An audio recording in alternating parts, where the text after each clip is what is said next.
രാജ്യം മറ്റൊരു തെരഞ്ഞെടുപ്പ് ചൂടിലേക്ക് അമരുമ്പോൾ രാഷ്ട്രീയത്തിനും നിലപാടിനും തത്വശാസ്ത്രത്തിനും അപ്പുറത്തേക്ക് മതവും ജാതിയും തന്നെയാണ് നിർണായക റോളുകളിലേക്ക് മാറുന്ന ഒരു പ്രതിഭാസം നമ്മുടെ രാജ്യത്ത് കണ്ടുവരുന്നുവെങ്കിൽ ഇത്തവണ അത് ഏറ്റവും കൂടുതൽ കണ്ടുവരുന്നത് കേരളത്തിലാണ് എന്ന് തന്നെ എടുത്തു പറയേണ്ടിയിരിക്കുന്നു. കാരണം ന്യൂനപക്ഷ വോട്ട് ബാങ്കുകൾ വിധി നിർണ്ണയിക്കുന്ന കേരളത്തിൽ മറ്റൊന്നിനും അപ്രസക്തമായ കാര്യങ്ങൾ ചെയ്യാനില്ല എന്നൊരു ഘട്ടം വരുമ്പോൾ അതിനൊരു മാറ്റം കേരളത്തിൽ സംഭവിച്ചു തുടങ്ങിയോ എന്നാണ് നമ്മൾ ചർച്ച ചെയ്യുന്നത്. കാരണം അതിൽ നിന്നും വ്യത്യസ്തമായി 2014 2019 നിന്നും വ്യത്യസ്തമായി 2024 എത്തുമ്പോൾ ഇവിടെ മോദിക്കോ ഇല്ലെങ്കിൽ BJPക്കോ തൊട്ടുകൂടായ്മ ചിലയിടങ്ങളിലെങ്കിലും ഇല്ലാതായി മാറിയിരിക്കുന്നുവോ? ഇതാണ് നമ്മൾ ഇന്ന് ചർച്ച ചെയ്യുന്നത്. നമ്മുടെ ചർച്ചയിൽ നിന്ന് പങ്കെടുക്കുന്നത് KPCC അംഗം പ്രദീപ് കുമാർ, രാഷ്ട്രീയ നിരീക്ഷകൻ ജി മോഹൻദാസ്, മുതിർന്ന മാധ്യമപ്രവർത്തകൻ വടയാർ സുനിൽ. ആദ്യം തന്നെ നമുക്ക് പ്രദീപ് കുമാറിലേക്ക് പോകാം. പ്രദീപ് കുമാർ, താങ്കൾ ഒരു പൊതുപ്രവർത്തകൻ കൂടിയാണ്. ഈ ഒരു തെരഞ്ഞെടുപ്പ് ആരംഭിച്ചത് മുതൽ ഒരു നിസ്സംഗ മനോഭാവം, നമുക്ക് ഒരു സൂചന, ഒരു ഒരു ഒരു ഒരു ഒരു മൂകത സാധാരണ ഗതിയിൽ തെരഞ്ഞെടുപ്പ്, ഒരുപക്ഷെ തെരഞ്ഞെടുപ്പിന് ദിവസങ്ങൾ നീളുന്നത് കൊണ്ടായിരിക്കാം, ഇല്ലെങ്കിൽ കൂടുതൽ പണം ചെലവഴിക്കേണ്ട എന്ന് രാഷ്ട്രീയ പാർട്ടികൾ കരുതുന്നത് കൊണ്ടാകാം. ഏതായാലും കേന്ദ്രത്തിലേക്ക് ഒരാൾ ഇല്ലെങ്കിൽ നരേന്ദ്രമോദി വരും എന്നൊരു വലിയ ധാരണ പ്രതിപക്ഷ പാർട്ടികൾക്കിടയിലും ജനങ്ങൾക്കിടയിലും ഉള്ളത് കൊണ്ടാകാം. അങ്ങനെ പലവിധ കാരണങ്ങളുണ്ടാകാം. ഏതായാലും പതിവ് പോലെ ഇത്തവണ കേരളം മാറി ചിന്തിക്കുമോ, ഇല്ലെങ്കിൽ കേരളത്തിന്റെ മനസ്സ് എങ്ങനെയാണ് എന്നാണ് താങ്കൾ ഒരു പൊതുപ്രവർത്തകൻ എന്ന നിലയിൽ ഈ പ്രചരണത്തിന്റെ ചുരുങ്ങിയ ദിവസങ്ങളിൽ മനസ്സിലാക്കുന്നത്? ആദ്യമേ തന്നെ താങ്കൾ പറഞ്ഞത് നിന്ന് വ്യത്യസ്തമായ അഭിപ്രായമാണ് എനിക്ക് ഉള്ളത്. ഇനി തെരഞ്ഞെടുപ്പിന് ഏതാണ്ട് 26 ദിവസക്കാലം ഉണ്ട്. തെരഞ്ഞെടുപ്പ് അതുകൊണ്ട് ഇപ്പം ഈ ഉത്സവ സീസണുകൾ നമുക്കറിയാം, പിന്നെ പല ആഘോഷങ്ങളിലും ഒക്കെയായി ജനങ്ങൾ കഴിഞ്ഞുകൂടുകയാണ്. ഏതാണ്ട് തിങ്കളാഴ്ച ഈസ്റ്റർ എല്ലാം കഴിയുന്നതോടുകൂടി തിങ്കളാഴ്ചയ്ക്ക് ശേഷം നോമിനേഷനുകൾ ഇന്നലെയും ഇന്നും തിങ്കളാഴ്ചയൊക്കെയായി നോമിനേഷനുകൾ കൊടുത്തു കഴിഞ്ഞാൽ കൂടുതൽ സജീവമായി പ്രവർത്തിക്കുവാൻ എല്ലാ മുന്നണികളും മുന്നോട്ട് വരും എന്ന കാര്യത്തിൽ സംശയമില്ല.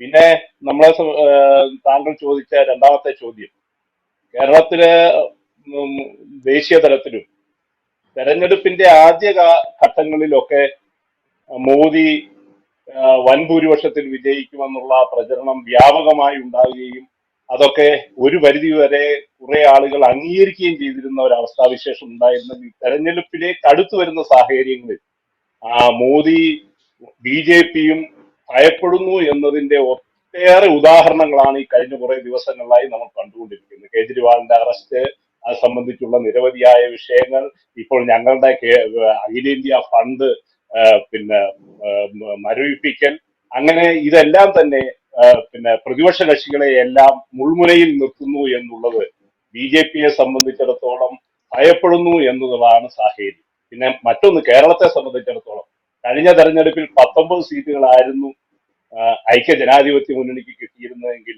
നിസ്സംശയം പറയാം, കേരളം തൂത്തുവാരി 20 സീറ്റും ഐക്യ ജനാധിപത്യ മുന്നണിക്ക് ലഭിക്കുന്ന തരത്തിലാണ് കേരളത്തിലെ പ്രവർത്തനങ്ങൾ മുൻപോട്ട് പോയിക്കൊണ്ടിരിക്കുന്ന. കേരള സമൂഹമാകമാനം അത്തരത്തിൽ ചിന്തിക്കുന്നു എന്നാണ് ഞങ്ങൾക്ക് നോക്കിക്കാണാൻ കഴിയുന്നത്. ശ്രീ TG മോഹൻദാസ്, താങ്കൾ, ഞാനൊരു 10 വർഷത്തെ കണക്കുകൾ അല്ലെങ്കിൽ അതിന്റെ കാര്യങ്ങളിലെ കണക്ക് 2014 2019 ഇപ്പോൾ നമ്മൾ 2024 എത്തി നിൽക്കുന്നു.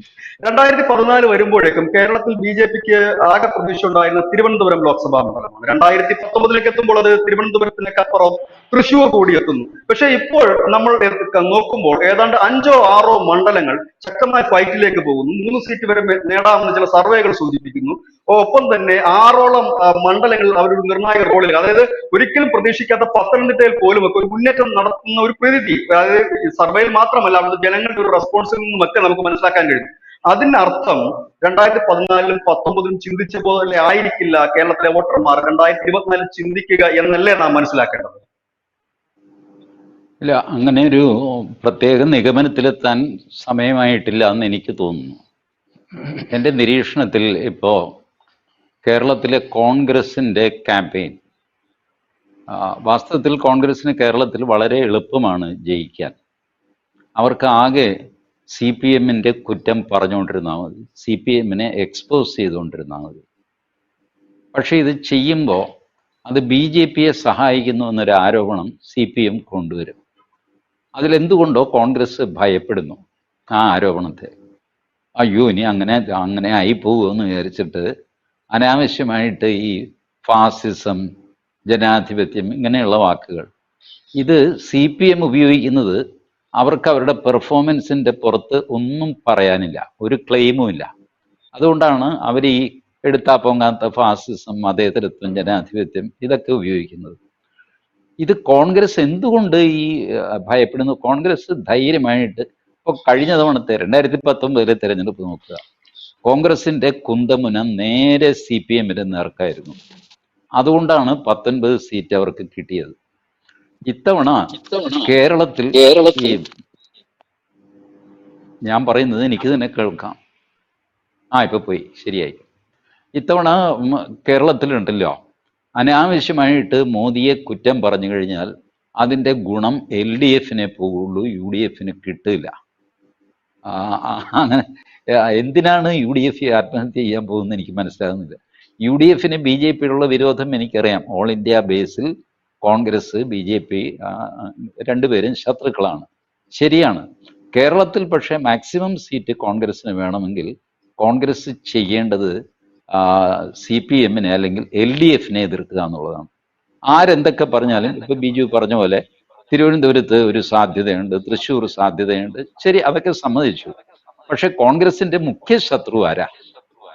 CPM അല്ലേ കേരളത്തിൽ? എന്തിനത് BJP എന്ന് പറഞ്ഞിട്ട് വെറുതെ അധ്വാനിച്ച് അവസാനം അതിന്റെ ഗുണം LDF-ന് പോകുന്ന അവസ്ഥ കൊണ്ടുവരണം? LDF നോക്കൂ, LDF-ന് ഇവിടെ ഒരു ചെറിയ സംശയം കൂടെ ചോദിച്ചോളട്ടെ. കാരണം ഈ രണ്ടു കൂട്ടരും BJP അറ്റാക്ക് ചെയ്യുമ്പോൾ അതിൽ നിന്ന് വ്യക്തമാകുന്നത് ന്യൂനപക്ഷ വോട്ട് ബാങ്കിനെ ലക്ഷ്യമാക്കിക്കൊണ്ട് മാത്രം മുമ്പോട്ട് പോകുന്ന ഒരു പ്രചരണ രീതിയല്ലേ താങ്കൾ പറയുന്നത്? അർത്ഥത്തിലാണെങ്കിൽ അത്തരത്തിൽ നമുക്കതിനെ കണ്ടുകൂടെ? അതെ, ഞാൻ പറയുന്നത് ഈ ചില ഹിസ്റ്ററിയൊക്കെ കോൺഗ്രസ് മറന്നുപോകുന്നു. ഈ BJP അല്ലെങ്കിൽ അതിന്റെ മുൻരൂപമായിരുന്ന ജനസംഘം ഇവരുമായിട്ട് മാക്സിമം കൂട്ടുകൂടിയത് CPM-ഉം CPI-യുമാണ്. കോൺഗ്രസ് കൂടിയിട്ടില്ല. 2009 സിക്കിമിൽ ഒരേ ഒരു സീറ്റേ ഉള്ളൂ, സിക്കിമിൽ ലോക്സഭ. അവിടെ ഒരു UDF ഉണ്ട്. അയാളെ തോൽപ്പിക്കാൻ ആര് വിചാരിച്ചാലും സാധിക്കില്ല. അവസാനം 2009 CPM-ഉം കോൺഗ്രസും BJP-യും കൂടെ ചേർന്ന് ഒറ്റ സ്ഥാനാർത്ഥിയെ നിർത്തി, എന്നിട്ടും തോറ്റുപോയി. അപ്പൊ അന്ന് സീതാറാം യെച്ചൂരി പറഞ്ഞു അത് ഞങ്ങൾ അറിയാതെ ലോക്കൽ ആൾക്കാരെന്തോ ചെയ്തതാണ് എന്ന് പറഞ്ഞു. ഇത് മൂന്ന് കക്ഷികൾക്കും എംബറാസിംഗ് ആയിട്ടുള്ള ഒരു പോയിന്റ് ആയതുകൊണ്ട് സിക്കിമിനെ പറ്റി BJP-യും മിണ്ടുകയില്ല, കോൺഗ്രസും മിണ്ടുകയില്ല, കമ്മ്യൂണിസ്റ്റ് പാർട്ടിയും മിണ്ടുകയില്ല. ഈ സംഭവം ഒഴിച്ചാൽ കോൺഗ്രസിന് അങ്ങനെ BJP-യുമായിട്ട് കൂട്ടുകൂടിയ ഒരു ഇതില്ല. വേണമെങ്കിൽ 91-ലെ ആ കോലീബി സഖ്യം എന്നൊക്കെ പറയാം. ബട്ട് CPM-ഉം CPI-യും അങ്ങനെയല്ല. 1967 ശേഷം എത്രയോ സ്ഥലത്ത് ഇവര് മന്ത്രിസഭ ഉണ്ടാക്കി ജനസംഘവുമായിട്ട് ചേർന്നിട്ട്. BJP ആയി കഴിഞ്ഞപ്പോൾ VP സിംഗിനെ താങ്ങി നിർത്തിയത് ഇവർ രണ്ടുപേരുമാണ്. CPM ഉണ്ടായിരുന്നു, CPI ഉണ്ടായിരുന്നു ആ കൂട്ടത്തിൽ. എല്ലാ ആഴ്ചയും ഹർകിഷൻ സിംഗ് സുർജിത്ത്, LK അദ്വാനി, VP സിംഗ്, ഈ മൂന്ന് പേരും എല്ലാ വ്യാഴാഴ്ചയും ഇൻവേരിയബിളി വൈകുന്നേരങ്ങളിൽ ഇരുന്ന് ഭരണകാര്യങ്ങളിൽ തീരുമാനമെടുത്തിട്ടാണ് പോയിക്കൊണ്ടിരുന്നത്. ഇവർ രണ്ടുപേരും കീരിയും ബാബും BJP-യും CPM-ഉം. അതുകൊണ്ട് അവർക്ക് ഇയാൾ ഭരണത്തിൽ ഇരിക്കാൻ അയാൾ സമ്മതിക്കില്ല, അയാൾ ഇരിക്കാൻ ഇയാളും സമ്മതിക്കില്ല. അതുകൊണ്ട് ഭരണത്തിൽ ഇരിക്കാതെ ഭരിച്ചുകൊണ്ടിരുന്നു മൂന്ന് പേരും ചേർന്ന്. Every Thursday they use to meet in the evening and take decisions. ഇതല്ലേ ഭരണം, അല്ലാതെ പ്രധാനമന്ത്രി കസേരയിൽ ഇരിക്കുക എന്നുള്ളത് വേറൊരു കാര്യം. ഇത് ചെയ്തുകൊണ്ടിരുന്നതാണ് CPM. ഇത് പറഞ്ഞ് CPM-നെ ബോൾഡായിട്ട് അറ്റാക്ക് ചെയ്യാൻ കോൺഗ്രസ് തയ്യാറല്ല. കോൺഗ്രസിന്റെ എനിക്ക് മനസ്സിലാവുന്നുണ്ട് മോദി വിരോധം, ഭരണം കിട്ടണമെന്നൊക്കെ ഉള്ളത്. ബട്ട് കേരളത്തിൽ ഓരോ സംസ്ഥാനത്ത് ഓരോ സ്ട്രാറ്റജി വേണ്ടേ? കേരളത്തിൽ ഒന്നാമത് എക്സ്പ്ലെയിൻ ചെയ്യാത്ത ഒരു അലയൻസ് ആണ്, ഇന്ത്യ അലയൻസ് ആണ് കേരളത്തിലും. പക്ഷേ ശത്രുക്കളാണ്, കോൺഗ്രസും കമ്മ്യൂണിസ്റ്റ് പാർട്ടിയും തമ്മിൽ മത്സരിക്കുന്നു. ഈ ഒരു വൈരുദ്ധ്യം എക്സ്പ്ലെയിൻ ചെയ്യാൻ കുറച്ച് ബുദ്ധിമുട്ടാണ്. അത് എക്സ്പ്ലെയിൻ ചെയ്യേണ്ടത് ഡയറക്റ്റ് CPM-നെ അറ്റാക്ക് ചെയ്തുകൊണ്ടാണ്. BJP-യെ ഈ ക്യാമ്പയിനിൽ അറ്റാക്ക് ചെയ്താൽ, ഒരു രാഷ്ട്രീയ നിരീക്ഷകൻ എന്നുള്ള രീതിക്ക് ഞാൻ പറയുകയാണ്, BJP എൻ്റെ സുഹൃത്തുക്കളാണ്, എനിക്കും അവരോട് വലിയ സഹതാപമൊക്കെ ഉണ്ട്. ബട്ട് ആസ് ഒരു രാഷ്ട്രീയ നിരീക്ഷകൻ എന്നുള്ള നിലയ്ക്ക് കോൺഗ്രസിന് നഷ്ടക്കച്ചവടമേ ഉണ്ടാവുള്ളൂ. കോൺഗ്രസ് ആക്രമിക്കും തോറും BJP വലുതായി വരും. അതിന്റെ ഗുണം കോൺഗ്രസിന് കിട്ടില്ല, CPM-ന് കിട്ടുകയും ചെയ്യും. ശ്രീ പ്രദീപ് കുമാർ, ഇവിടെ TG ഇപ്പോൾ പറഞ്ഞത് വളരെ പ്രസക്തമായ ഒരു കാര്യമാണ്. കാരണം കോൺഗ്രസിനെ സംബന്ധിച്ച് ഈ വരുന്ന ലോക്സഭാ തെരഞ്ഞെടുപ്പിൽ CPM-ന്റെ ഈ നടന്ന സംഭവങ്ങൾ, അല്ലെങ്കിൽ അവരുടെ അഴിമതി കഥകൾ, അല്ലെങ്കിൽ അവർക്കെതിരെയുള്ള ആരോപണങ്ങൾ മാത്രം പറഞ്ഞു കഴിഞ്ഞാൽ TG പറഞ്ഞതുപോലെ തന്നെ നിങ്ങൾക്ക് വലിയൊരു വിജയം നേടാൻ കഴിയും. പക്ഷെ ഇവിടെ നിങ്ങൾ അത് പറയുന്നില്ല. പക്ഷെ പകരം BJP-യെ മാത്രം അറ്റാക്ക് ചെയ്തുകൊണ്ടുപോകുന്നത് എന്തുകൊണ്ടാണ് ഇത്തരത്തിൽ നിങ്ങളൊരു പ്രചരണം പോകുന്നത്? ഇവിടെ മോഹൻദാസ് സാർ പറഞ്ഞതിൽ തന്നെ അതിന്റെ ഉത്തരം കൂടെ ഉണ്ട്. മോഹൻദാസ് സാർ പറഞ്ഞു, ഇന്ത്യ മുന്നണിയെ കുറിച്ച് പറഞ്ഞു. ഇന്ത്യ മുന്നണിയിലെ കേരളം ഒഴികെ ഇന്ത്യ മുന്നണിയിലെ ഒരു കക്ഷിയാണ് CPM. പക്ഷെ കേരളത്തെ സംബന്ധിച്ചിടത്തോളം CPM-നെതിരായി ആ CPM-നെ മുന്നണിയിൽ ചേർക്കാതെ ഞങ്ങൾ CPM-ന്റെ തനത് സ്വരൂപം ജനമധ്യത്തിൽ കാണിച്ചുകൊണ്ട് മുന്നേറുന്നത് തന്നെ ആ മുന്നണിയെ പൊതുസമൂഹത്തിൽ, കേരള സമൂഹത്തിൽ കാണിച്ചു കൊടുക്കുന്നതിന് വേണ്ടിയാണ്. അവരുടെ ഭരണ ചെയ്തികൾ കാണിച്ചു കൊടുക്കുന്നതിന് വേണ്ടിയാണ്. പിന്നെ മറ്റൊന്ന്, മോഹൻദാസ് സാർ പറഞ്ഞതുപോലെ നമ്മളൊരു ദേശീയ തെരഞ്ഞെടുപ്പാണ്. ദേശീയ തെരഞ്ഞെടുപ്പിൽ പ്രാമുഖ്യം നൽകേണ്ടത് ദേശീയ ഭരണകക്ഷിക്കെതിരെയാണ്. പ്രാമുഖ്യം നൽകിക്കൊണ്ട് അവരുടെ അഴിമതികളും അവരുടെ ചെയ്തികളുമാണ് ജനമധ്യത്തിൽ ആദ്യം തുറന്നു അല്ല, കാണിക്കുന്നത്. അങ്ങനെയെങ്കിൽ ശ്രീ പ്രദീപ് കുമാർ, കഴിഞ്ഞ തെരഞ്ഞെടുപ്പിൽ നിങ്ങൾ ശബരിമല വിഷയം ഉയർത്തിയിരുന്നല്ലോ. അത് ദേശീയ BJP-യെ ദേശീയ തലത്തിൽ എതിർക്കുന്ന ഒരു വിഷയമായിരുന്നല്ലോ. സംസ്ഥാന വിഷയം തന്നെയല്ലോ ഉയർത്തിയിരുന്നത്. ഒരിക്കലും അല്ല സാർ. ശബരിമല വിഷയം മുഖ്യ വിഷയമായി ഞങ്ങൾ എടുത്തു എന്നുള്ളത് കൊണ്ട് മറ്റു വിഷയങ്ങളൊന്നും പരാമർശിക്കപ്പെടാതെ പോയിട്ടേ ഇല്ലല്ലോ. ശബരിമല വിഷയവും അതിനോടനുബന്ധിച്ച് കേരളത്തെ സംബന്ധിച്ചിടത്തോളം മുഖ്യമായ ഒരു വിഷയമായിരുന്നു. ആ വിഷയം ഉയർത്തിക്കാട്ടുന്നതോടൊപ്പം ദേശീയ തലത്തിലും കേരളത്തിലെ മറ്റ് പല വിഷയങ്ങളും ഉയർത്തിക്കാട്ടിക്കൊണ്ട് തന്നെയാണ് കഴിഞ്ഞ തെരഞ്ഞെടുപ്പിലെയും ഞങ്ങൾ തെരഞ്ഞെടുപ്പിനെ നേരിട്ടത്. ഇപ്രാവശ്യവും അങ്ങനെ തന്നെയാണ്. മോഹൻദാസ് സാർ പറഞ്ഞ പോലെ തന്നെ കേരളത്തിലെ അഴിമതി നിറഞ്ഞ ഒട്ടനവധിയായ കഥകൾ, യാഥാർത്ഥ്യങ്ങൾ, ആ യാഥാർത്ഥ്യങ്ങളിലേക്ക് എത്തിച്ചെല്ലുവാനും അതിനെ തന്നെ മുഖ്യമായി കാട്ടിക്കൊടുത്തുകൊണ്ടുമാണ് തെരഞ്ഞെടുപ്പിനെ നേരിട്ടുകൊണ്ടിരിക്കുന്നത്.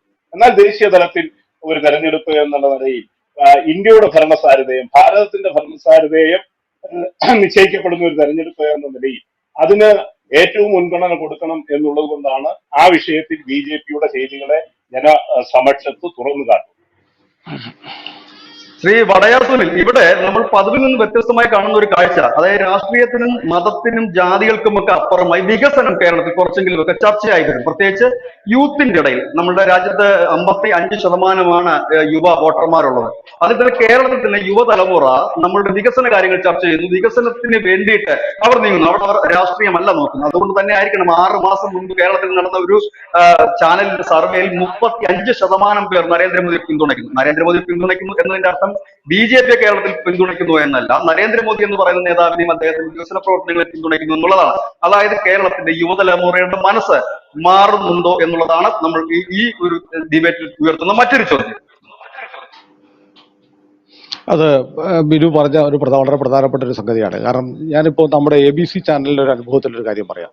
നമ്മൾ 2 മാസം മുമ്പ് കേരളത്തിന്റെ മുഖ്യമന്ത്രിയായിരുന്ന EK നയനാരുടെ ഒരു ചിത്രം കാണിച്ചുകൊണ്ട് കേരളത്തിലെ നമ്മുടെ കൊച്ചിയിലെ യുവാക്കൾക്കിടയിൽ ഇദ്ദേഹത്തെ അറിയുമോ എന്നൊരു ക്യാമ്പയിൻ നടത്തി. നിർഭാഗ്യം എന്ന് പറയട്ടെ, നിരാശാജനകമായിരുന്നു. മഹാഭൂരിപക്ഷത്തിലും EK നയനാരെ കണ്ടാൽ തിരിച്ചറിയില്ല. നമ്മുടെ കേരളത്തിലെ ചെറുപ്പക്കാർ ചിന്തിക്കുന്ന ഒരു രീതി ഇങ്ങനെയാണ്. അവർക്ക് രാഷ്ട്രീയം എന്ന് പറയുന്ന കക്ഷി രാഷ്ട്രീയത്തിൽ വലിയ താല്പര്യമൊന്നുമില്ല. അങ്ങനത്തെ ഒരു വിഭാഗം ചെറുപ്പക്കാർ നമ്മുടെ കേരളത്തിലുമുണ്ട്. അവരിപ്പം പുതിയ യൂട്യൂബും മൊബൈലും ഇൻസ്റ്റയും ഒക്കെ ഉപയോഗിക്കുന്ന ചെറുപ്പക്കാർ കാണുന്നത് നമ്മുടെ രാജ്യത്ത് ഒരു കഴിഞ്ഞ 10 വർഷത്തിനിടയിൽ ഉണ്ടായിരിക്കുന്ന വലിയ അഭൂതപൂർവമായ ഒരു മാറ്റമുണ്ട്. അപ്പൊ കേരളത്തിന്റെ കാര്യം നോക്കൂ. കേരളത്തിൽ ഇപ്പോഴും നമുക്ക് പറയാവുന്ന ഏറ്റവും വലിയ ഈടുവയ്പ്പുകൾ നമ്മുടെ MC റോഡ് ആവട്ടെ, അല്ലെങ്കിൽ മുല്ലപ്പെരിയാർ ഡാം ആവട്ടെ, കേരളത്തിന്റെ വികസനത്തിന് വലിയ പങ്ക് വഹിച്ചിട്ടുള്ള, കേരളം ഒന്നാമത് നിൽക്കുന്നു എന്ന് പറയുമ്പോഴും നമ്മൾ എടുത്തു കാണിക്കുന്ന ഈടുവയ്പ്പുകളൊക്കെ രാജഭരണകാലത്ത് ഇവിടെ ഉണ്ടാക്കിയ സാധനങ്ങളാണ്. ഇപ്പൊ നമ്മൾ എന്താ ചെയ്യുന്നത്? കേരളം ഇപ്പൊ CPM-ഓ LDF-ഓ ഒക്കെ പറയുന്ന ഒരു വലിയ നേട്ടം പാലാരിവട്ടം പാലം കണ്ടോന്നാണ്. അതായത് ഇന്ത്യയിൽ നമ്മുടെ തൊട്ടടുത്തുള്ള സംസ്ഥാനത്ത് പോലും വലിയ വലിയ ഫ്ലൈ ഓവറുകളും ബൈപ്പാസുകളും എലിവേറ്റഡ് ഹൈവേ ഒക്കെ ഉണ്ടാക്കി ആളുകൾ പതിറ്റാണ്ടുകൾക്ക് മുമ്പ് യാത്ര ചെയ്യുമ്പോഴും കേരളം ഇപ്പോഴും പാലാരിവട്ടം പാലം കണ്ട് അത്ഭുതം കൂറണം എന്ന് പറയുന്ന ഒരു സർക്കാരാണ്. നമ്മുടെ വികസനം അങ്ങനെയാണ്. അപ്പോൾ നമ്മുടെ രാജ്യത്ത് കേരളത്തിന്റെ യുവാക്കൾ കേരളത്തിൽ പഠിക്കാനും ജോലിക്കുമൊക്കെ നമ്മുടെ സംസ്ഥാനത്തിന് പുറത്തേക്ക് പോകുന്ന 100 കണക്കിന് ചെറുപ്പക്കാരുണ്ട്. അവരെ സംബന്ധിച്ച് അവർക്ക് തൊട്ടനുഭവിക്കാൻ കഴിയുന്ന വികസനങ്ങൾ എന്തിന് വളരെ നിസ്സാരമെന്ന് പറയുന്ന നമ്മുടെ UPI ട്രാൻസാക്ഷൻ പോലും ഉണ്ടല്ലോ. നമ്മൾ ഓർക്കുന്നത് കേരളത്തിന്റെ ധനകാര്യമന്ത്രിയായിരുന്ന സാമ്പത്തിക വിദഗ്ധൻ എന്ന് പറയുന്ന തോമസ് ഐസക്കിന്റെ വളരെ കുപ്രസിദ്ധമായ ഒരു ചോദ്യമുണ്ട്. കരിക്ക് കച്ചവടക്കാരന്റെ ഡിജിറ്റൽ ഇന്ത്യ ആകാൻ പറ്റുമോ, ഡിജിറ്റൽ ട്രാൻസാക്ഷൻ നടത്താൻ പറ്റുമോ എന്ന് ചോദിച്ച ഒരു തോമസ് ഐസക്കിനെ നമുക്കറിയാം. ഇപ്പോഴും അതിന്റെ വീഡിയോ ഒക്കെ വൈറലാണ്. അപ്പോൾ നമ്മുടെ രാജ്യത്ത് കഴിഞ്ഞ ഒരു 10 വർഷത്തിനുള്ളിൽ എല്ലാ ജീവിതത്തെയും സമഗ്രമായി ബാധിക്കുന്ന തരത്തിലുണ്ടായിരിക്കുന്ന ഒരു വികസനത്തിന്റെ ഒരു മാതൃകയുണ്ട്. ഇത് അനുഭവിച്ചറിയുന്നവരാണ്, കണ്ടും കേട്ടും മാത്രമല്ല അനുഭവിക്കുകയും കൂടെ ചെയ്യുന്ന ഒരു ചെറുപ്പക്കാരുടെ ഒരു തലമുറ കേരളത്തിൽ വളരെ സജീവമായി നിൽക്കുന്നുണ്ട്. ഇവരാണ് യഥാർത്ഥത്തിൽ ഈ പറയുന്ന വളരെ പെട്ടെന്ന് നരേന്ദ്രമോദിക്ക് ഒരു 35%, രാഹുൽ ഗാന്ധിയേക്കാൾ കൂടുതൽ അംഗീകാരമുള്ള നേതാവായി, പ്രധാനമന്ത്രിയാകാൻ ഇഷ്ടപ്പെടുന്ന നേതാവായി നരേന്ദ്രമോദിയെ ഈ ചെറുപ്പക്കാർ കാണുന്നുണ്ടെങ്കിൽ നമ്മുടെ രാജ്യത്ത് ഉണ്ടാക്കിയിരിക്കുന്ന ഒരു മാറ്റം വളരെ പ്രകടമാണ്, സ്പർശിച്ചറിയാവുന്നതാണ്. ഇതൊരു തെരഞ്ഞെടുപ്പിൽ ഒരു മാൻഡേറ്റിനെ തീരുമാനിക്കുന്ന ഒരു ഘടകമായി തന്നെ മാറും. ഒരുപക്ഷെ BJPക്ക് ഈ തെരഞ്ഞെടുപ്പിൽ വിജയിച്ച് കേരളത്തിലെ ഭൂരിപക്ഷം സീറ്റുകളും നേടാൻ കഴിഞ്ഞില്ലെങ്കിൽ പോലും വരാനിരിക്കുന്ന നാളുകളിലേക്കുള്ള ഒരു പാലമിടാൻ ഈ ചെറുപ്പക്കാർക്ക് കഴിയും. അത് നിസ്സംശയം പറയാവുന്ന, രാഷ്ട്രീയത്തിനപ്പുറത്ത് ഈ പറയുന്ന വികസനം ഒരു ചർച്ചാ വിഷയമാണ്. വികസനം, പുരോഗതി എന്ന് പറയുന്ന രാജ്യത്ത് അനുഭവിച്ചറിയാൻ കഴിയുന്നുണ്ട് ചെറുപ്പക്കാർക്ക്. അത് നിശ്ചയമായും മാറുന്ന കേരളം എന്നുള്ള ഒരു വിഷയത്തിലേക്ക് നമ്മൾ അതിലേക്ക് ഊന്നി പറയാൻ പറ്റുന്ന ഒരു സംഗതിയായി നമ്മുടെ യുവതലമുറ അനുഭവിച്ചറിയുന്നുണ്ട്. അപ്പൊ വികസനം എന്ന് പറയുന്നത് നിശ്ചയമായും നമുക്ക് അനുഭവിച്ചറിയാൻ നമ്മുടെ ചെറുപ്പക്കാർക്ക് കഴിയുന്നുണ്ട്. അതുകൊണ്ടാണ് നരേന്ദ്രമോദി കേരളത്തിലും രാഷ്ട്രീയത്തിന് അതീതമായി സ്വീകാര്യനായി മാറുന്നത്. അത് ഉറപ്പായും തെരഞ്ഞെടുപ്പിനെ സ്വാധീനിക്കാൻ പോകുന്ന ഒരു ഘടകം തന്നെയാണ്. ശ്രീ TG മോഹൻദാസ്, ഇപ്പൊ നമ്മൾ കുറച്ച് മുൻപ് താങ്കൾ പറയുകയുണ്ടായി, കോൺഗ്രസും CPM എല്ലാം BJPക്ക് നേരെയാണ് ഇപ്പോൾ തിരിഞ്ഞിരിക്കുന്നത്, BJP മുഖ്യ ശത്രുവായി കാണുന്നു എന്ന് പറയുമ്പോൾ തന്നെ അവർക്ക് എന്താണ് ഈ BJPക്കെതിരെ പറയാനുള്ളതെന്നൊരു ചോദ്യം കൂടി ഉയരുന്നു. 2014 2019 പറഞ്ഞ വർഗീയത എന്നതിനപ്പുറത്തേക്ക് എന്തെങ്കിലും പുതിയതായിട്ട് ഈ BJPക്കെതിരെ, നരേന്ദ്രമോദിക്കെതിരെ, കേന്ദ്ര സർക്കാരിനെതിരെ എന്താണ് ജനങ്ങൾക്ക് മുമ്പിൽ അവർക്ക് അവതരിപ്പിക്കാനുള്ളത്? BJP മോശമാണ്, അവർ വോട്ട് ചെയ്യരുത് എന്ന് പറഞ്ഞുകൊണ്ട് അവർക്ക് അവതരിപ്പിക്കാൻ കഴിയുന്ന ഏത് വിഷയമാണ് താങ്കളുടെ ശ്രദ്ധയിൽ ഇപ്പോൾ പെട്ടിരിക്കുന്നത്? കാരണം പ്രചരണം തുടങ്ങിക്കഴിഞ്ഞിരിക്കുന്നു. അല്ല, അത് ഈ ഭരണഘടനയുടെ പ്രിയാമ്പിളിലുള്ള വാക്കുകൾ കൊണ്ടാണ് ഈ കളി. ജനാധിപത്യം തകർന്നു. നമ്മൾ തകർന്നു വീണ് ഒന്ന് കാണാമെന്ന് വിചാരിച്ച് മുറ്റത്തേക്ക് ഇറങ്ങി, അവിടെ ഒന്നും തകർന്നു വീണിട്ടില്ല. ചില കരിയിലേക്ക് കാറ്റത്ത് പറന്ന് വീണിട്ടുണ്ട്, അത്രേ ഉള്ളൂ. ജനാധിപത്യം തകർന്നു എന്ന് പറയും. ബിജു ഇപ്പൊ നോക്ക്, നരേന്ദ്രമോദി ഒരു തല്ലിപ്പൊളിയാണ്, അല്ലെങ്കിൽ താ വെച്ചുള്ള വേറൊരു വാക്ക് അവിടെ ചേർക്കുക. പിണറായി വിജയൻ ഒരു തല്ലിപ്പൊളിയാണ്. ഈ രണ്ട് സ്റ്റേറ്റ്മെന്റിൽ ഏത് സ്റ്റേറ്റ്മെന്റിന്റെ പുറത്ത് കേസ് വരും? രണ്ടാമത്തതിന്റെ പുറത്ത് കേസ് വരും. ആദ്യത്തിന്റെ പുറത്ത് വല്ല കേസും വരുമോ? വരില്ല. പക്ഷെ ഫാസിസ്റ്റ് ആരാ? നരേന്ദ്രമോദിയാ. ജനാധിപത്യവാദി ആരാ? പിണറായി വിജയൻ. ഇതിന് നമ്മുടെ ശ്രീ പ്രദീപും കൂടെ കൂട്ടുനിൽക്കും. കാരണം ജനാധിപത്യം തകർന്നു എന്നുള്ള ഈ വായ്ത്താരിയുടെ കൂടെ നിന്നില്ലെങ്കിൽ പ്രദീപിനെ വർഗീയവാദിയാക്കും പിണറായി വിജയൻ. ആക്രമണത്തെ ഭയക്കുന്നു കോൺഗ്രസ്. കമ്മ്യൂണിസ്റ്റ് പാർട്ടിയുടെ അജണ്ടയിലേക്ക് കമ്മ്യൂണിസ്റ്റ് പാർട്ടി വലിച്ചഴക്കിയാണ് കോൺഗ്രസിന്. കോൺഗ്രസ് നിസ്സഹായരായിട്ട് ആ അജണ്ടയുടെ പിന്നാലെ ജനാധിപത്യം തകർന്നു, മറ്റേത് തകർന്നു, മറിച്ച് തകർന്നു. ആരെങ്കിലും ഒരാൾ ഇത് പാലാരിവട്ടം പാലം തകർന്നല്ലോ എന്ന് പറയണമല്ലോ? ഇല്ല. ജനാധിപത്യം തകർന്നു എന്ന് പറയുന്നു. എവിടെ തകർന്നു? ഓബ്വിയസ് ആണ്. പിണറായി വിജയനെ വിമർശിച്ചതിന്റെ പേരിൽ എത്ര കേസുകളുണ്ട് നാട്ടിൽ? മോദിയെ വിമർശിച്ചതിന്റെ പേരിൽ നമ്മുടെ നാട്ടിൽ എത്ര കേസുണ്ട്? ഈ രാജ്യം മോദിയുടെ തന്തയുടെ വകയല്ല എന്ന് ബാനർ എഴുതി വെച്ചിട്ടുണ്ട്. ആരെങ്കിലും അറസ്റ്റ് ചെയ്തിട്ടുണ്ടോ? ഇല്ലല്ലോ. പക്ഷെ ആ മനുഷ്യൻ ഫാസിസ്റ്റ് ആണെന്ന് പ്രദീപിനെ കൊണ്ട് പറയിക്കും. പ്രദീപ് പറഞ്ഞില്ലെങ്കിൽ ആനാവൂർ നാഗപ്പൻ ഭീഷണിപ്പെടുത്തും പ്രദീപിനെ. പറയടോ എന്ന് പറഞ്ഞിട്ട് ഭീഷണിക്ക് വഴങ്ങി പ്രദീപ് അത് പറയും. അയ്യോ ഫാസിസ്റ്റ് മോദി ഫാസിസ്റ്റ് എന്നോട് ക്ഷമിക്കണേ എന്ന് പറയും. ഞാൻ പറയുന്നത് ഈ സാധനം നിങ്ങൾക്ക് കേരളത്തിന് പുറത്ത് ചിലവാകും. കേരളത്തിനുള്ളിൽ നിങ്ങൾ CPMന്റെ വാലായിട്ട് മാറും. അങ്ങനെ മാറാനാണ് നിങ്ങളുടെ തയ്യാറെങ്കിൽ എനിക്കതിലൊന്നുമില്ല. ഞാൻ പറയുന്നത് ഞാൻ BJPക്ക് അനുഭവമുള്ള ആളൊക്കെയാണ്. പക്ഷെ ഇപ്പൊ ഞാൻ നിഷ്പക്ഷമായിട്ട് കോൺഗ്രസിന്റെ സ്ട്രാറ്റജി അനലൈസ് ചെയ്യാണ്. ഇതുപോലെ ഒരു ദയയും ദാക്ഷിണ്യവും ഇല്ലാതെ BJPയുടെ സ്ട്രാറ്റജിയുടെ കുഴപ്പവും ഞാൻ പറയാം. അത് ബിജു അടുത്തത് ചോദിക്കുമായിരിക്കും, അപ്പൊ ഞാൻ അതും പറയാം. എനിക്കതിൽ പക്ഷഭേദമൊന്നും നോക്കേണ്ട കാര്യമില്ല. ബട്ട് ഫാക്ട് ഈസ്, കോൺഗ്രസ് BJPയെ എതിർത്ത് കേരളം പിടിക്കാൻ നോക്കുകയാണെങ്കിൽ നിങ്ങളുടെ സീറ്റിൽ സബ്സ്റ്റാൻഷ്യലായ കുറവ് വരും. നിങ്ങൾ എവിടെയെങ്കിലുമൊക്കെ ജയിക്കാതിരിക്കില്ല. പക്ഷേ നിങ്ങൾക്ക് കിട്ടുമായിരുന്ന സീറ്റുകൾ ഗണ്യമായിട്ട് കുറയും. അതുകൊണ്ട് ഞാൻ ഒരു രാഷ്ട്രീയം എന്താ മുഴുവൻ അരച്ചു കലക്കി കുടിച്ച മനുഷ്യനൊന്നുമല്ല. സാമാന്യ ബുദ്ധിക്ക് ഒരു പൗരൻ എന്നുള്ള നിലയ്ക്ക് ഞാൻ പറയുകയാണ്, കോൺഗ്രസ് കേരളത്തിനുള്ളിൽ BJPയെ അറ്റാക്ക് ചെയ്യുന്നത് അവർക്ക് വ്യർത്ഥമാണ്. കുറെ വോട്ടുകൾ കൂടെ പോവുകയുള്ളൂ. അവരെ അറ്റാക്ക് ചെയ്യേണ്ടത് CPM-നെയാണ് എന്ന് ഞാൻ കരുതുന്നു. ശ്രീ പ്രദീപ് കുമാർ, ഈ ഒരു പ്രധാനപ്പെട്ട ഒരു ചോദ്യം ജനങ്ങളുടെ മനസ്സിൽ തന്നെയുണ്ട്. കാരണം നിങ്ങൾ ഇപ്പോൾ സ്വാഭാവികമായും BJPക്കെതിരെ നരേന്ദ്രമോദി താഴെ ഇറക്കാനായി വോട്ട് ചോദിച്ച് ചെല്ലുമ്പോൾ ആ മോദിക്കെതിരെ അല്ലെങ്കിൽ നരേന്ദ്രമോദിക്കെതിരെ അല്ലെങ്കിൽ കേന്ദ്ര സർക്കാരിനെതിരെ എന്ത് ആരോപണമാണ് നിങ്ങൾ ജനങ്ങൾക്ക് മുമ്പിൽ വെക്കുന്നത്? സ്വാഭാവികമായും നമ്മൾ വോട്ട് അവർക്ക് ചെയ്യരുത് എന്ന് പറയുമ്പോൾ അതിനൊരു കാരണം നമ്മൾ നിരത്തേണ്ടതായിട്ടുണ്ട്. എന്തുകൊണ്ട് അവർക്ക് ചെയ്യരുത് വോട്ട് എന്ന്? കോൺഗ്രസ്സുകാർ ഈ വോട്ട് ചോദിച്ച് ജനങ്ങളുടെ മുമ്പിൽ ചെല്ലുമ്പോൾ സ്വാഭാവികമായും ജനം ചോദിക്കും, എന്തുകൊണ്ട് ഞങ്ങൾ മോദിക്ക് വോട്ട് ചെയ്യണ്ട എന്ന്. അപ്പോൾ അതിന് കാരണം പറയാൻ നിങ്ങൾ ബാധ്യസ്ഥരാണ്. എന്ത് കാരണമാണ് ഈ മോദി സർക്കാരിന് വോട്ട് ചെയ്യരുതെന്ന് നിങ്ങൾ പറയാൻ പോകുന്നത്? അത് മോദി സർക്കാരിനെതിരെ വോട്ട് ചെയ്യണം എന്ന് പറയാൻ 1000 കാരണങ്ങൾ നമുക്ക് നിരത്തി വെക്കാനുണ്ട്. അതിൽ പ്രധാനപ്പെട്ട ഒന്നോ രണ്ടോ കാര്യങ്ങൾ പറയും. പ്രധാനപ്പെട്ടത്, ഇവിടെ ഇന്ത്യ വൈരുദ്ധ്യങ്ങളുടെ ഒരു രാഷ്ട്രമാണ്. ഈ വൈരുദ്ധ്യങ്ങൾ ഏകോപിപ്പിച്ച് സൗന്ദര്യവൽക്കരിച്ചു കൊണ്ടുപോകുന്ന ജനാധിപത്യം, മോഹൻദാസ് സാർ പറഞ്ഞ പോലെ ജനാധിപത്യം, അത് ജനാധിപത്യത്തെ കുറിച്ച് പറയുമ്പോൾ എവിടെ തകർന്നു എന്ന് മോഹൻദാസ് സാർ ചോദിച്ചാൽ എവിടെ തകരാൻ പോകുന്നു എന്നതിന്റെ ഒരു വലിയ മുൾമുനയിലാണ് നമ്മൾ നിൽക്കുന്നത്. അതിന് ഏറ്റവും വലുത് നമ്മുടെ പൗരത്വ ഭേദഗതി നിയമം 1. 2, ന്യൂനപക്ഷങ്ങളുടെ ഇടയിൽ ഉണ്ടായിരിക്കുന്ന ഭയങ്കരമായ ഭയബഹുലത. ന്യൂനപക്ഷ സമുദായത്തിന് ഇന്ത്യയിൽ ഭൂരിപക്ഷ വർഗീയ ഭരണം അല്ലെ ഭൂരിപക്ഷ വർഗീയതയുടെ കളിത്തൊട്ടിലായി ഇന്ത്യ രാജ്യത്തെ വളർത്തുവാൻ വേണ്ടി BJP ശ്രമിക്കുന്നു. ഇതൊക്കെ വികസനം ഒരു പക്ഷത്ത് നിൽക്കുമ്പോഴും ഇന്ത്യ മഹാരാജ്യത്തെ ജനങ്ങളെ എല്ലാം ഉൾക്കൊണ്ടുകൊണ്ട് ഒരുമയോടെ ജനങ്ങളെ മുന്നോട്ട് കൊണ്ടുപോവുക എന്നുള്ളത് ഒരു ഭരണകർത്താക്കളെ സംബന്ധിച്ചിടത്തോളം ഏറ്റവും പ്രധാനപ്പെട്ട ഒരു വിഷയമാണ്.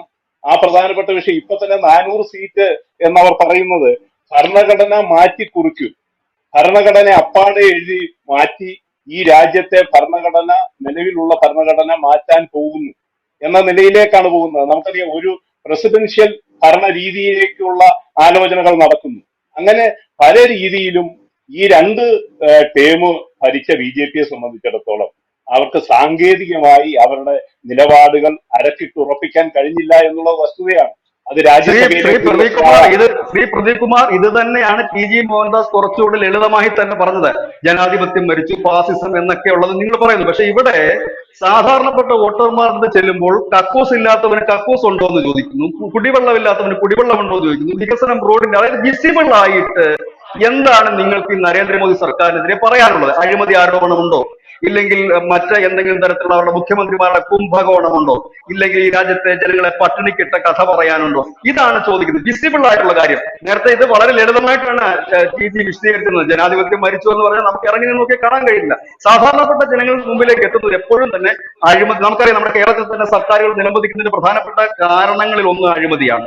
ആ അഴിമതി ആരോപണങ്ങൾ കൃത്യമായി തന്നെ പ്രതിപക്ഷത്തിൽ ജനങ്ങളുടെ മുമ്പിൽ എത്തിക്കാൻ കഴിഞ്ഞതുകൊണ്ടാണ് ഉമ്മൻചാണ്ടി സർക്കാർ ഉൾപ്പെടെ താഴെ പോകേണ്ടി വന്നത്. കഴിഞ്ഞ 10 വർഷമായി നിങ്ങൾ പ്രതിപക്ഷത്തിരിക്കേണ്ടി വന്നതും ആ ഒരു കാരണം കൊണ്ട് തന്നെയാണ്. അതുകൊണ്ട് തന്നെ അങ്ങനെ വിസിബിൾ ആയിട്ട് ജനങ്ങൾക്ക് ബോധ്യം വരുന്ന തരത്തിലേക്ക് എന്ത് ആരോപണമാണ് ഇപ്പോഴും നരേന്ദ്രമോദി സർക്കാരിനെതിരെ നിങ്ങൾക്ക് പറയാനുള്ളത്? കാരണം നിങ്ങൾ കാലങ്ങളായി പറയുന്ന സാധനം തന്നെയാണ് ഇപ്പോഴും പറയുന്നത്, മതേതരത്വം, ജനാധിപത്യം, ഒപ്പം തന്നെ വർഗീയം, ഫാസിസം എന്നൊക്കെ. അതിനപ്പുറത്തേക്ക് എന്താണ് വിസിബിൾ ആയിട്ട് ജനത്തിന് മനസ്സിലാകുന്ന എന്ത് കാര്യമാണ് നിങ്ങൾക്ക് പറയാനുള്ളത്? സാറേ, ജനങ്ങൾക്ക് മനസ്സിലാക്കാത്ത രീതിയിൽ വളരെ ബുദ്ധിപൂർവമായ അഴിമതികളായിരുന്നു ഇവർ നടത്തിക്കൊണ്ടിരിക്കുന്നത്. ഏറ്റവും അവസാനത്തെ ഉദാഹരണം ഇലക്ട്രൽ ബോണ്ട്. ഈ ഇലക്ട്രൽ ബോണ്ടിലൂടെ എത്രായിരം കോടി രൂപയുടെ അഴിമതിയാണ് ഇവിടെ ഒരു ചെറിയ സംശയം കൂടെ ചോദിച്ചു. ഈ ഇലക്ട്രൽ ബോണ്ട് ഇല്ലായിരുന്നെങ്കിൽ ഈ തുക എങ്ങനെ എങ്ങോട്ട് പോയി എന്ന് സാധാരണപ്പെട്ട ജനം അറിയുമായിരുന്നു? അതൊരു ചോദ്യമുണ്ട്. അത് മാത്രവുമല്ല, ഇതിൽ പറയുന്ന മേഘ എന്ന് പറയുന്ന കമ്പനി, അത് എഞ്ചിനീയറിംഗ് കമ്പനിയാണ്. ആ കമ്പനി കോൺഗ്രസ് കൊടുത്ത 526 കോടി രൂപയ്ക്ക് അതിന്റെ യാതൊരുവിധ രേഖകളും ഇല്ല എന്നുള്ളതാണ് ഏറ്റവും പുതിയതായി കോൺഗ്രസിനെ വെട്ടിലാക്കിയത്. ആ കമ്പനിയുടെ പേര് പ്രതിപക്ഷ പാർട്ടികൾ പ്രത്യേകിച്ച് കോൺഗ്രസ് പറയുന്നതേ ഇല്ല എന്നുള്ളതാണ്. ഏതായാലും ഈ ബോണ്ട് വന്നതുകൊണ്ട് ഇത്ര തുക വന്നെന്നും ഏതൊക്കെ രാഷ്ട്രീയ പാർട്ടിയിലേക്ക് തുകകൾ പോയി എന്നും നമുക്ക് മനസ്സിലാക്കാൻ പറ്റുന്നു. ഇനി ആ കമ്പനികളെ ഏതൊക്കെയാണ് എന്നുള്ളതിനകത്ത് നമ്മൾ ചികഞ്ഞ് പരിശോധിക്കുമ്പോഴാണ് മറ്റു പലതും നമുക്ക് വെളിവാകുന്നത്. പക്ഷെ എന്തായാലും തുക വന്നിട്ടുണ്ട്, തുക കൈപ്പറ്റിയിട്ടുണ്ട് എന്ന് കുറഞ്ഞ പക്ഷം മനസ്സിലാക്കാനെങ്കിലും ഈ ഇലക്ട്രൽ ബോണ്ടിന് കഴിഞ്ഞിട്ടില്ലേ? ഇതിന് മുമ്പ് എന്ന് പറഞ്ഞാൽ ബക്കറ്റിലും പോക്കറ്റിലും ഒക്കെ തന്നെയായിരുന്നു പിരിവ് പോയിരുന്നെങ്കിൽ ഇപ്പൊ കൃത്യമായ ഒരു ആധികാരിക രേഖയിലൂടെയല്ലേ ഈ പണം പോകുന്നത്. അപ്പോൾ സുതാര്യമായി കുറച്ചെങ്കിലും എന്ന് നമുക്ക് പറയാൻ കഴിയും. നമുക്ക് അതിനകത്ത് ആകെ ആരോപിക്കാൻ കഴിയുന്നത് ഈ പണം കൊടുത്ത കമ്പനികളിൽ ചിലതൊക്കെ തരികിടകളാണെന്ന് മാത്രമാണ്. അതല്ലേ അതിന്റെ യാഥാർത്ഥ്യം? സാർ, ഞാൻ ചോദിക്കട്ടെ, ഇത് എങ്ങനെയാണെന്ന് എനിക്കും താങ്കൾക്കും ഇത് ചർച്ച ചെയ്യാനുള്ള അവസരം ഉണ്ടായത്? എങ്ങനെ അത് തന്നെയാണ് ഞാൻ പറഞ്ഞത്. ഈ ഇലക്ട്രൽ ബോണ്ട് ഇല്ലായിരുന്നെങ്കിൽ നമുക്ക് ചർച്ച ചെയ്യാൻ പോലും കഴിയുമായിരുന്നില്ല.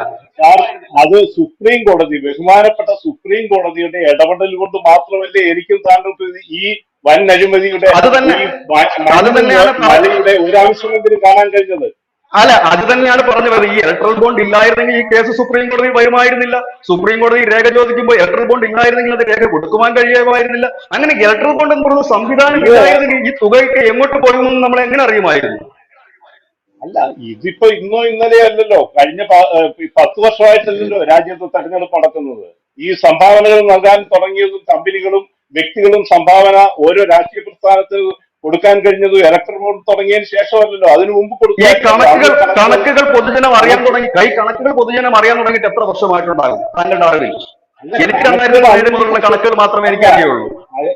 അത് TN ശേഷൻ ഓരോ സ്ഥാനത്ത് ഓരോ വ്യക്തികൾ എത്തുമ്പോഴാണല്ലോ അതിന്റെ കഴിവ് പ്രകടിപ്പിക്കാൻ കഴിഞ്ഞത്. സത്യത്തിൽ TN ശേഷൻ മുഖ്യ തെരഞ്ഞെടുപ്പ് കമ്മീഷൻ ആയതിനു ശേഷമല്ലേ ഈ തെരഞ്ഞെടുപ്പ് പ്രക്രിയയിൽ തന്നെ വലിയ മാറ്റം നമുക്ക് കാണാൻ കഴിഞ്ഞത്. പൊതുജനങ്ങൾക്കും അതുപോലെ തന്നെ വാർത്താമാധ്യമ രംഗത്തും മറ്റുള്ളവർക്കും ഒക്കെ തെരഞ്ഞെടുപ്പ് രംഗത്ത് എങ്ങനെയാണ് തെരഞ്ഞെടുപ്പ് കമ്മീഷണർക്ക് റോൾ ഉള്ളത് എന്ന് ശേഷം വന്നതിന് എനിക്കൊരു സംശയം ശ്രീ പ്രദീപിനോട് ചോദിക്കാനുണ്ടായിരുന്നു. അദ്ദേഹം ഈ ഇലക്ട്രൽ ബോണ്ട് അഴിമതി എന്ന് പറയുന്നുണ്ടല്ലോ, എന്താണ് ഇലക്ട്രൽ ബോണ്ടിലെ അഴിമതി എന്ന് അദ്ദേഹം ഒന്ന് പറഞ്ഞാൽ നന്നായിരുന്നു. എനിക്ക് മനസ്സിലായില്ല. ഇലക്ട്രൽ ബോണ്ട് അഴിമതി എന്ന് പറയുന്നുണ്ട്, എന്ത് അഴിമതിയാണ് അതിനകത്തുള്ളത്? സാർ, ഞാൻ പറയട്ടെ, ഏറ്റവും ചെറിയൊരു ഉദാഹരണം തന്നെ പറയാം. ഈ കേജ്രിവാൾ കേസുമായി ബന്ധപ്പെട്ട്, കേജ്രിവാളിന്റെ അഴിമതിയുമായി ബന്ധപ്പെട്ട് ഒരു വ്യക്തിയെ അറസ്റ്റ് ചെയ്യും. ഈ മദ്യ ഇടപാടുമായി ബന്ധപ്പെട്ട ഒരു വ്യക്തിയെ അറസ്റ്റ് ചെയ്യും.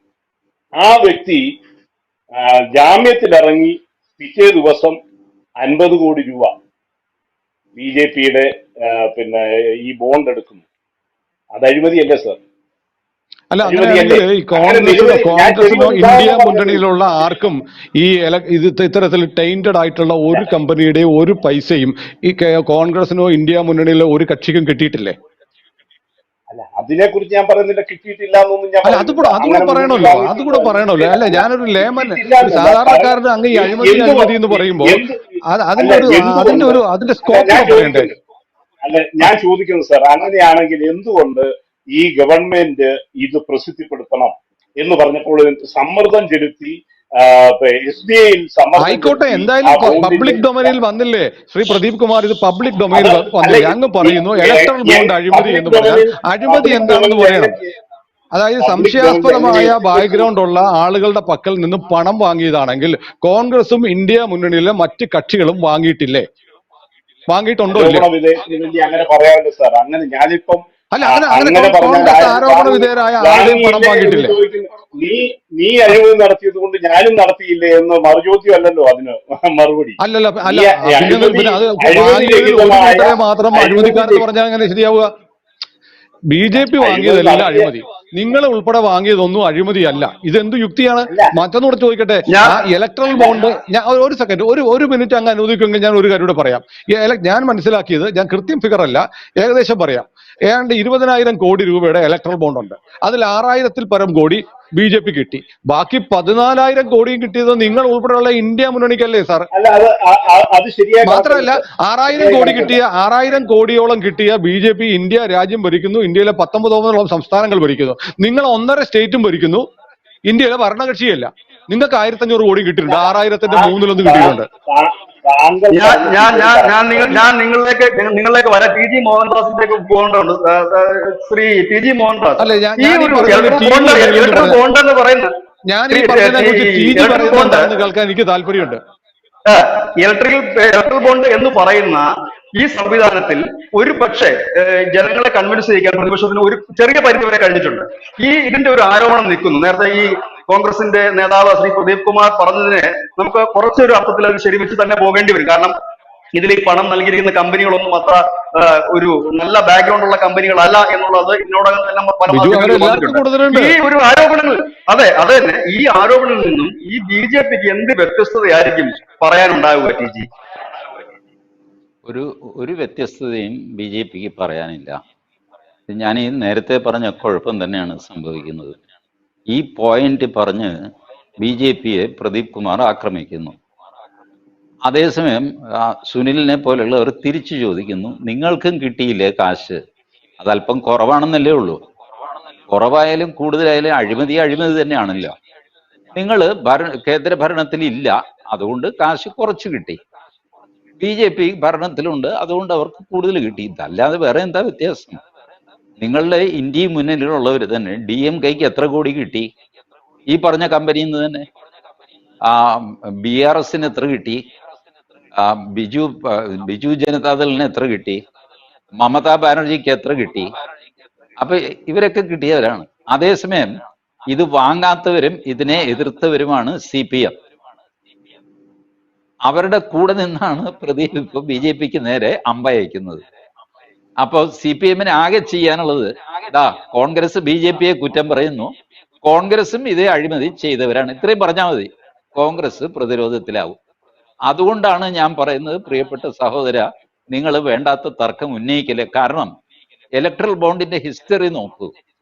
ഇത് പാർലമെന്റിൽ പാസ്സാക്കിയതല്ലേ ഈ നിയമം. അത് ഭരണഘടനാ വിരുദ്ധമാണെന്ന് പറഞ്ഞ് ചലഞ്ച് വന്ന് സുപ്രീം കോടതി അത് റദ്ദാക്കിയപ്പോൾ അത് നിയമവിരുദ്ധമായി. അതുവരെ അത് നിയമവിധേയമായിരുന്നു.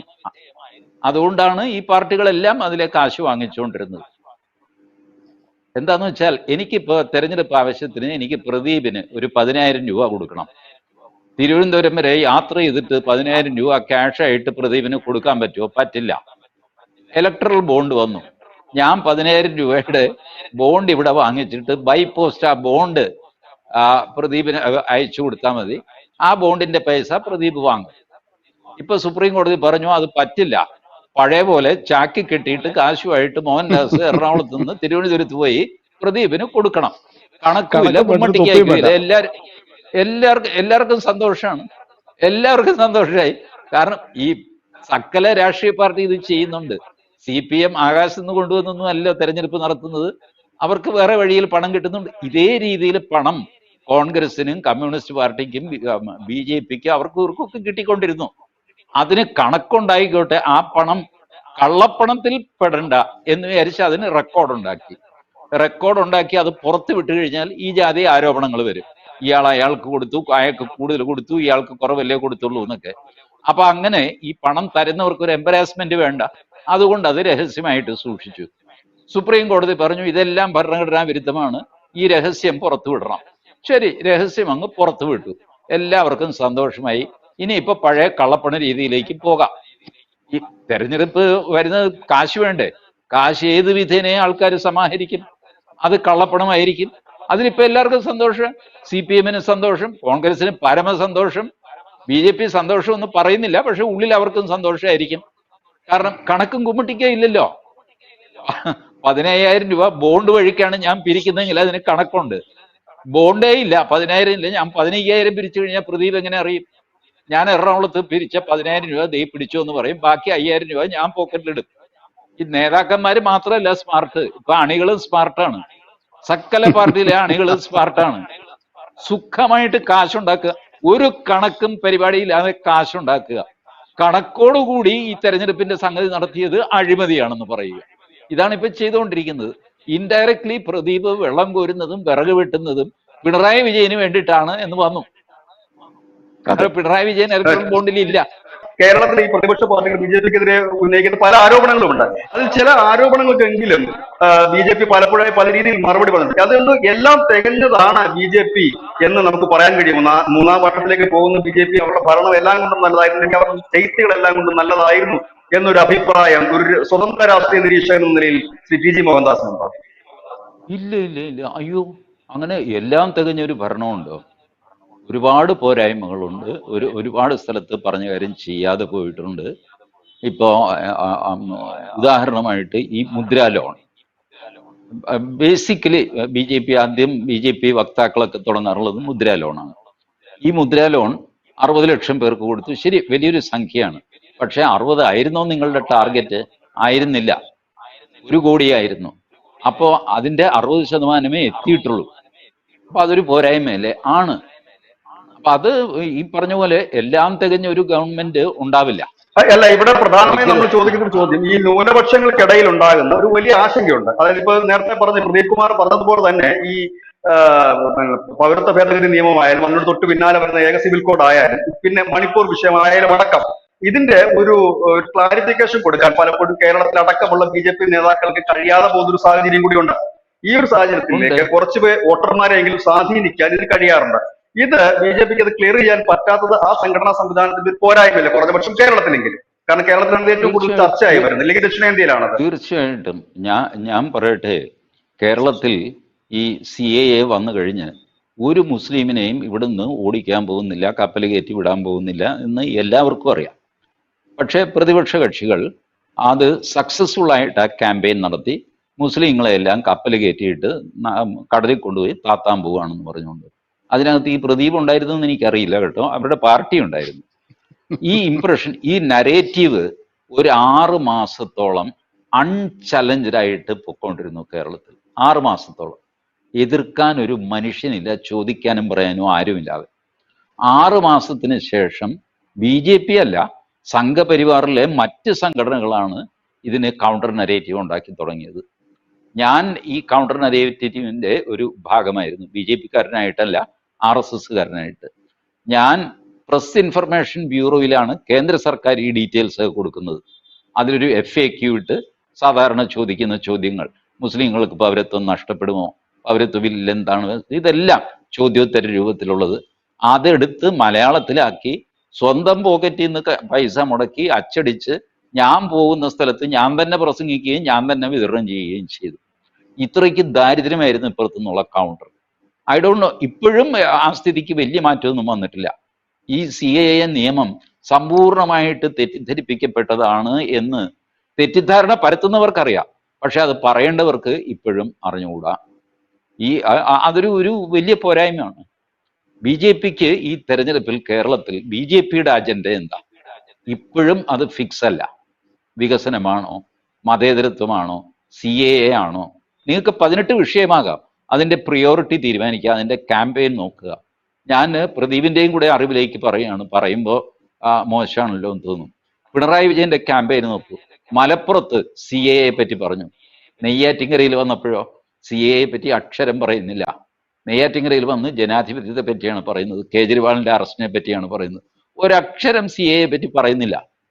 ഒരു സ്ഥലം മലപ്പുറം, വേറൊന്ന് Neyyattinkara. Look at his campaign. എത്ര പോയിന്റഡ് ആയിട്ടുള്ള ക്യാമ്പയിൻ ആണെന്ന് നോക്കൂ. അതേസമയം കോൺഗ്രസിന് പേടിയാണ്. എവിടെയെങ്കിലും വെച്ച് മാർക്സിസ്റ്റ് പാർട്ടി എതിർത്താൽ അവർ പറയും, നിങ്ങൾ BJP-യുമായിട്ട് കൂട്ടുകൂടി എന്ന് പറയും. അത് കേൾക്കുമ്പോൾ തന്നെ ഇവർ അജണ്ട താഴെയിടും, എന്നിട്ട് BJP-യെ കുറ്റം പറയാൻ തുടങ്ങും. ഈ ഭയപ്പെടുത്തിയിട്ട് കോൺഗ്രസിനെ UDF-നെ വരുതിയിൽ നിർത്തുകയാണ്. ഇനിയിപ്പോ UDF CAA പ്രശ്നം ഉന്നയിക്കാൻ പോകുന്നുണ്ട് മലപ്പുറത്ത്. പോകാനായിട്ട് ഒരുങ്ങി മുണ്ടൊക്കെ ഉടുത്ത് ഷർട്ട് തേച്ചോണ്ടിരിക്കുക. ഇനി എപ്പോഴാണ് ഇത് ചെയ്യാൻ പോകുന്നത്? പിണറായി വിജയൻ ചെയ്യാനുള്ളത് ചെയ്തിട്ട് പോയി കഴിഞ്ഞു. ഇതിന് കൗണ്ടർ പറയേണ്ടത് BJP-യോ? അവര് മലപ്പുറത്ത് അപ്രത്യക്ഷരാണ്. ഇല്ല, there is no strategy, no knowledge, nothing, no agenda. ഇതാണ് ഞാൻ പറഞ്ഞത്. ഈ മൊത്തത്തിൽ ഇപ്പോഴത്തെ അവസ്ഥയിൽ ആസ് ഓഫ് നൗ കേട്ടോ, ഞാൻ നാളെ ഇത് മറി അതിൽ നൂടാ, ചിലപ്പോ മാറി മറിഞ്ഞു എന്ന് വരും. സമർത്ഥരായ രാഷ്ട്രീയക്കാർ എത്രയോ ഉണ്ട്, കോൺഗ്രസിലുണ്ട്, BJP-യിലുണ്ട്. പക്ഷെ ഇപ്പൊ നിൽക്കുന്നത് അഡ്വാൻറ്റേജ് CPM ആയിട്ടാണ് ക്യാമ്പയിൻ നിൽക്കുന്നത്. ഏതായാലും നമുക്ക് ചർച്ച അവസാനിപ്പിക്കാനുള്ള സമയമായി. ചർച്ചയിൽ നിന്ന് ഉരുത്തിരിഞ്ഞു വന്ന ആശയങ്ങളുടെ അടിസ്ഥാനത്തിൽ പറഞ്ഞാൽ കേരളത്തിന്റെ മനസ്സ് അധികമൊന്നും മാറിയിട്ടില്ല. വരും ദിവസങ്ങളിലെ പ്രചരണം ശക്തമാകുമ്പോൾ ഒരു പക്ഷേ അടിയൊഴുക്കുകൾ ഉണ്ടായേക്കാം, മനസ്സ് മാറിയേക്കാം. ഏതായാലും പഴയ ആ പ്രചരണ രീതികളുമായി തന്നെ മുൻപോട്ട് പോവുകയാണ്. വർഗീയതയും ജാതീയതയും ഒക്കെ കുത്തി നിറച്ചുകൊണ്ടുള്ള ഒരു പോക്ക്.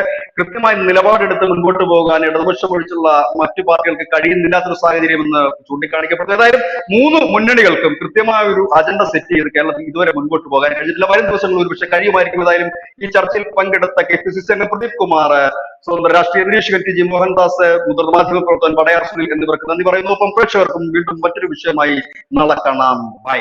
കൂടുതൽ വാർത്തകളും വിശേഷങ്ങളും നിങ്ങളിലേക്ക് എത്താൻ ABC മലയാളം സബ്സ്ക്രൈബ് ചെയ്യുക, ബെൽ ബട്ടണും അമർത്തുക.